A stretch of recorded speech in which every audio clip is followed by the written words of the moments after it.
Hello viewers, welcome to Vikruz Tech. ഞാൻ നിങ്ങളുടെ സ്വന്തം വിഷ്ണു വിക്രമൻ. ഇന്നത്തെ നമ്മുടെ വീഡിയോ എന്ന് പറയുന്നത് ഒരു അൺബോക്സിംഗ് റിവ്യൂ വീഡിയോ ആണ്. നമ്മുടെ പ്രോഡക്റ്റ് എന്ന് പറയുന്നത് ബോട്ടിൻ്റെ എയർപോഡ്സ് 441ൻ്റെ ഇയർബഡ് ആണ്. നമുക്കെന്നാൽ വീഡിയോയിലോട്ടൊന്ന് കടക്കാം. അപ്പോൾ നമുക്ക് നമ്മുടെ ബോട്ട് എയർപോഡ്സിനെ ഒന്ന് അൺബോക്സ് ചെയ്ത് നോക്കാം. ഞാൻ ഈ എയർപോഡ്സ് ആമസോണിൽ നിന്നാണ് മേടിച്ചത്. എനിക്കിത് 1799 രൂപയ്ക്കാണ് കിട്ടിയത്. ഞാൻ മേടിച്ച സമയത്ത് ദീപാവലി ഡിസ്കൗണ്ട് ഉണ്ടായിരുന്നു, അതുകൊണ്ടാണ് എനിക്ക് ഈ റേറ്റിന് കിട്ടിയത്.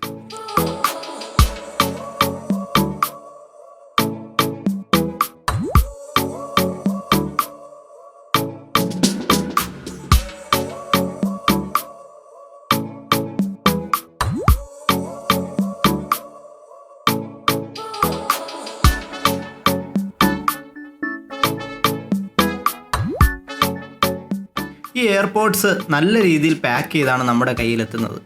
ഇതിലൊരു പ്ലാസ്റ്റിക് കവറിൻ്റെ ഒരു കോട്ടിംഗ് ഉണ്ട്, അതുകൊണ്ട് ബോക്സ് എന്തെങ്കിലും പറ്റുമോ എന്നുള്ളൊരു പേടി വേണ്ട. അതുപോലെ തന്നെ നല്ല രീതിയിലുള്ള കവറിംഗ് ആണ് ഇതിൽ പ്രൊവൈഡ് ചെയ്തിട്ടുള്ളത്.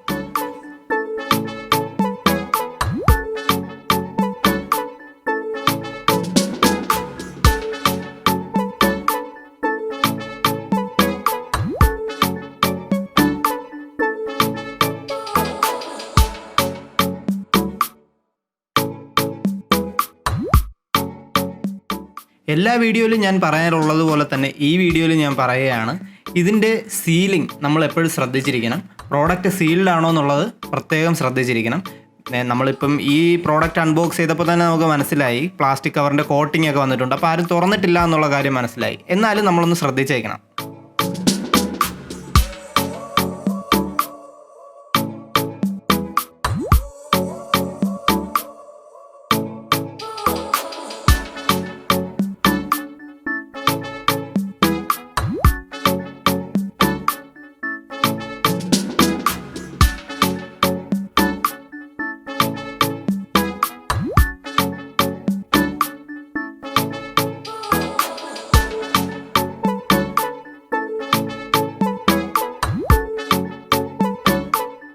ഇനി നമുക്കിതിൻ്റെ സ്പെസിഫിക്കേഷൻസ് ഒന്ന് നോക്കാം. ആദ്യമായി ഇതിൻ്റെ IWP ടെക്നോളജിയാണ്. IWP ടെക്നോളജി എന്ന് പറഞ്ഞു കഴിഞ്ഞാൽ insta wake and pair technology എന്ന് പറയും. ഇത് നമ്മൾ ഓപ്പൺ ചെയ്യുമ്പോൾ തന്നെ ഓട്ടോമാറ്റിക്കായിട്ട് നമുക്ക് പെയറായി കിട്ടും. അതിനെക്കുറിച്ച് കൂടുതൽ ഡീറ്റെയിൽ നമുക്ക് നോക്കാം. പിന്നെ 500 mAh ക്യാരി കേസ് നമുക്കിതിൽ അവൈലബിൾ ആണ്. അതായത് നമ്മുടെ ഈ ഇയർബഡ് എന്ന് പറയുന്നത് 5 hours ചാർജ് നിൽക്കും. അതുപോലെ തന്നെ അത് നമുക്ക് ഈ ഇയർബഡിനെ നമ്മുടെ ഈ ക്യാരി കേസിനകത്ത് വെച്ച് കഴിഞ്ഞാൽ അത് 25 hours നമുക്ക് ചാർജിങ് ബാക്കപ്പ് അത് തരുന്നു.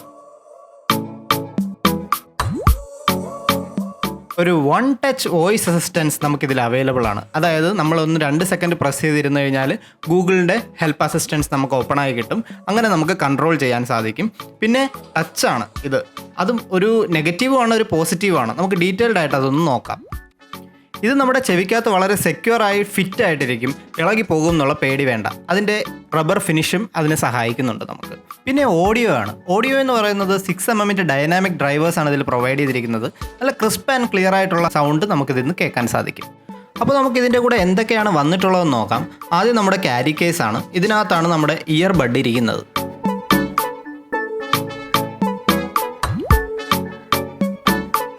പിന്നെ വരുന്നത് നമ്മുടെ വാറണ്ടി കാർഡാണ്. 1 ഇയറിൻ്റെ മാനുഫാക്ചർ വാറണ്ടി നമുക്കിതിൻ്റെ കൂടെ അവൈലബിൾ ആണ്.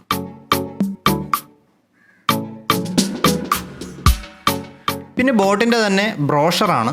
ഇത് അവരുടെ പ്രോഡക്റ്റ് ലൈനും അതുപോലെ തന്നെ അവർ ഏതൊക്കെ ടീമിനെയാണ് നമ്മൾ IPL സപ്പോർട്ട് ചെയ്തിട്ടുണ്ടായിരുന്നു എന്നുള്ള കാര്യങ്ങളൊക്കെ. അടുത്ത് നമ്മുടെ ബോട്ടിൻ്റെ ഈ എയർപോഡ്സിൻ്റെ യൂസർ മാനുവലാണ്. എങ്ങനെയാണ് യൂസ് ചെയ്യുന്നത് തുടങ്ങിയിട്ടുള്ള ഫീച്ചേഴ്സും കാര്യങ്ങളും എല്ലാം നമുക്ക് ഈ യൂസർ മാനുവലിൽ അവൈലബിൾ ആണ്.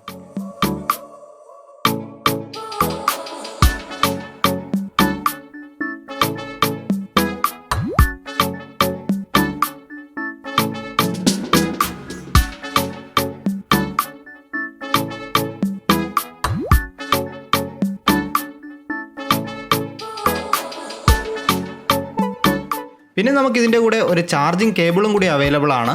ഈ കേബിൾ എന്ന് പറയുന്നത് C-പോർട്ടാണ്. അതുപോലെ തന്നെ ഇത് ആംഗിൾ ഫ്രീ കേബിളാണ്.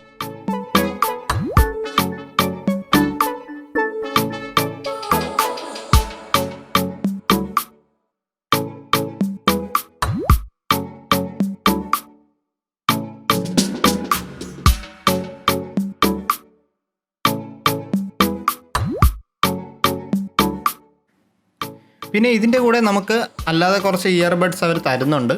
ഒരു 3 പെയർ ഇയർബഡ് നമുക്ക് ഇതിൻ്റെ കൂടെ അവൈലബിൾ ആണ്.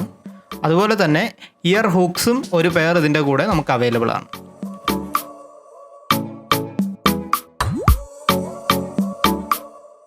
ഇനി നമുക്ക് നമ്മുടെ എയർപോഡ്സിൻ്റെ ക്യാരി കേസ് ഒന്ന് ഓപ്പൺ ചെയ്ത് നോക്കാം. ഇതിനകത്താണ് നമ്മുടെ എയർപോഡ്സ് ഇരിക്കുന്നത്. ക്യാരി കേസ് എന്നതിലുപരി ഇതൊരു ചാർജിങ് പോഡ് കൂടിയാണ്. നമ്മുടെ എയർപോഡ്സ് ഇതിനകത്ത് വെക്കുമ്പോൾ തന്നെ ഇത് ചാർജ് കയറിക്കൊണ്ടേയിരിക്കും. നല്ലൊരു ഡിസൈനാണ് നമ്മുടെ ഈ എയർപോഡിന് കൊടുത്തിട്ടുള്ളത്.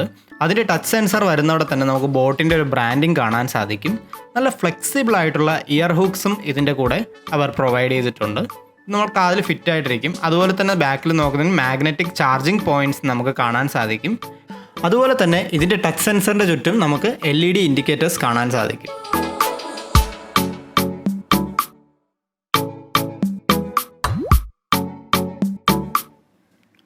നമ്മുടെ ഈ ക്യാരി കേസ് ഓപ്പൺ ചെയ്യുമ്പോൾ തന്നെ ഇത് ഓട്ടോമാറ്റിക് പെയറിംഗ് സ്റ്റാർട്ട് ചെയ്ത് തുടങ്ങും. അതിൻ്റെ ഇൻഡിക്കേറ്റേഴ്സ് നമുക്ക് ആ എയർപോഡ്സിൽ കാണാൻ സാധിക്കും. എങ്കിൽ നമുക്ക് ഇതിനെ ഒന്ന് പെയർ ചെയ്ത് നോക്കാം. ഈ എയർപോഡ്സ് ബ്ലൂടൂത്ത് വെർഷൻ 5 ആണ്. ലേറ്റസ്റ്റ് ബ്ലൂടൂത്ത് വെർഷനാണ് ഇതിലുള്ളത്.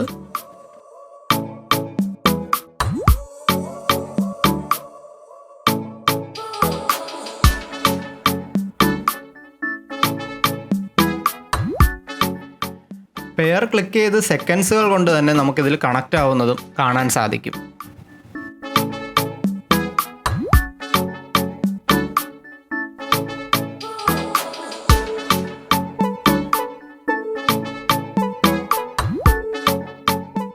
ഈ എയർപോഡിൻ്റെ മറ്റൊരു പ്രത്യേകത എന്ന് പറയുന്നത് ഇത് ജസ്റ്റ് നമ്മൾ ഒരു പ്രാവശ്യം പെയർ ചെയ്താൽ മതി. പിന്നെ നമ്മൾ ഇതിനെ ക്ലോസ് ചെയ്യുമ്പോൾ ഇത് ഓട്ടോമാറ്റിക്കായിട്ട് ഡിസ്കണക്റ്റ് ആവുകയും അതുപോലെ തന്നെ ഈ പോഡ് വീണ്ടും ഓപ്പൺ ചെയ്യുമ്പോൾ തന്നെ ഇത് ഓട്ടോമാറ്റിക്കായിട്ട് കണക്റ്റ് ആവുകയും ചെയ്യുന്നത് നമുക്ക് കാണാൻ സാധിക്കും.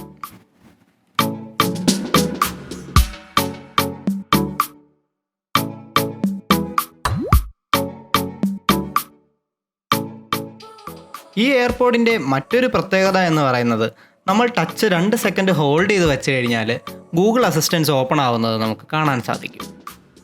അങ്ങനെ നമുക്ക് നമ്മുടെ വോയിസ് യൂസ് ചെയ്ത് നമ്മുടെ മൊബൈലിനെ കൺട്രോൾ ചെയ്യാനായിട്ടും സാധിക്കും. അടുത്തതെന്ന് പറയുന്നത് നമ്മൾ ഒരു വീഡിയോ ഓപ്പൺ ചെയ്ത് വെച്ചിരിക്കുന്നു. അതിൽ ഒരു ക്ലിക്ക് ചെയ്യുമ്പോൾ നമുക്ക് പ്ലേ ആവുകയും റൈറ്റ് ഇയർബഡ് 2 പ്രാവശ്യം ക്ലിക്ക് ചെയ്യുമ്പോൾ നെക്സ്റ്റ് വീഡിയോ പ്ലേ ആവുകയും ലെഫ്റ്റ് ഇയർബഡ് 2 പ്രാവശ്യം ക്ലിക്ക് ചെയ്യുമ്പോൾ പ്രീവിയസ് വീഡിയോ പ്ലേ ആവുകയും ചെയ്യുന്നു. ഇതുപോലെ തന്നെ നമ്മൾ മ്യൂസിക് കേൾക്കുമ്പോൾ നമുക്ക് പ്രീവിയസും നെക്സ്റ്റും നമ്മുടെ ഇയർപോഡ്സ് യൂസ് ചെയ്ത് കൺട്രോൾ ചെയ്യാനായിട്ട് സാധിക്കും. ഈ ഇയർപോഡ്സ് നമുക്ക് 2 രീതിയിൽ ഓഫ് ചെയ്യാനായിട്ട് സാധിക്കും. ഒന്നാമത്തെ ഓപ്ഷൻ എന്ന് പറയുന്നത് നമ്മൾ ഇതിൻ്റെ ടച്ച് 5 സെക്കൻഡ് ഹോൾഡ് ചെയ്ത് വെച്ച് കഴിഞ്ഞാൽ ഇത് ഓട്ടോമാറ്റിക്കായിട്ട് ഓഫ് ആവുന്നത് നമുക്ക് കാണാൻ സാധിക്കും. രണ്ടാമത്തെ ഓപ്ഷൻ എന്ന് പറയുന്നത് നമ്മുടെ എയർപോഡ്സിനെ അതുപോലെ എടുത്ത് നമ്മുടെ കേസിനകത്ത് വയ്ക്കുക, വച്ചിട്ട് എയർപോഡ്സിൻ്റെ കേസ് ക്ലോസ് ചെയ്യുക. അപ്പോൾ അത് ഓട്ടോമാറ്റിക്കായിട്ട് ഓഫ് ആവുന്നതാണ്. ഓപ്പൺ ചെയ്യുമ്പോൾ ഓട്ടോമാറ്റിക്കായിട്ട് റീകണക്റ്റ് ആവുകയും ചെയ്യും.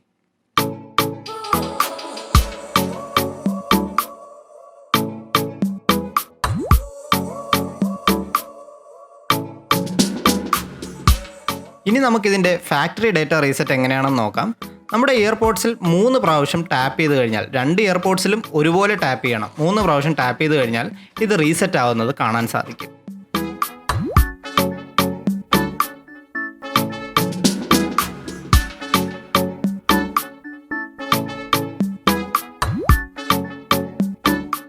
നമ്മുടെ എയർപോഡ്സിൻ്റെ ക്യാരി കേസിൻ്റെ ബാക്ക് സൈഡിലാണ് ഇതിൻ്റെ ചാർജിങ് പോർട്ട് വരുന്നത്.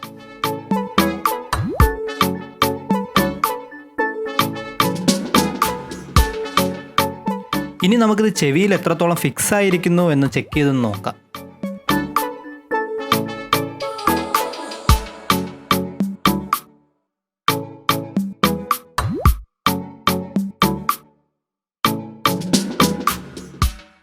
ഇനി ഈ ബോട്ട് എയർപോഡ്സ് 441ൻ്റെ ക്വാളിറ്റിയെക്കുറിച്ച് പറയുകയാണെങ്കിൽ ഇതിൻ്റെ ട്രെബിളും അതുപോലെ തന്നെ ബേസും അത്യാവശ്യം നല്ല രീതിയിൽ ഒരു ഈവൻ കമ്പോസ്ഡ് എന്ന് വേണമെങ്കിൽ പറയാം. നല്ല ഒരു മിക്സിലാണ് നമുക്കത് കിട്ടുന്നത്. ഒരുപാട് കൂടുതലുമല്ല, എന്നാൽ ഒട്ടും കുറവുമല്ല. അങ്ങനത്തെ ഒരു രീതിയിലാണ് നമുക്കിത് കിട്ടുന്നത്. അത്യാവശ്യം നല്ല ക്വാളിറ്റി ഉണ്ട്. നമുക്കിനി ഈ എയർപോഡ്സിൻ്റെ ക്വാളിറ്റിയെക്കുറിച്ചൊന്ന് നോക്കാം. ഇതിൻ്റെ ബിൽഡ് ക്വാളിറ്റി എന്ന് പറയുന്നത് അത്യാവശ്യം നല്ല ബിൽഡ് ക്വാളിറ്റിയാണ്. നല്ല കൂടിയ പ്ലാസ്റ്റിക്കിലാണ് ഇത് നിർമ്മിച്ചിരിക്കുന്നത്. അതുപോലെ തന്നെ ഇതിൻ്റെ ഇയർബഡ്സ് എല്ലാം നല്ല റബ്ബറിലും ഉള്ളതാണ്.